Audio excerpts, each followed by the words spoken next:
सूरज देव से पहले अखिया हम खोली लाए मैया। सुकवा से पहले जय माता दी हम बोली लाए मैया।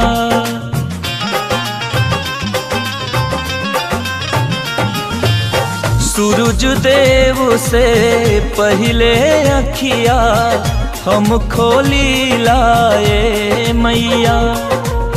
सुकवा से पहले जय माता दी हम बोली लाए मैया।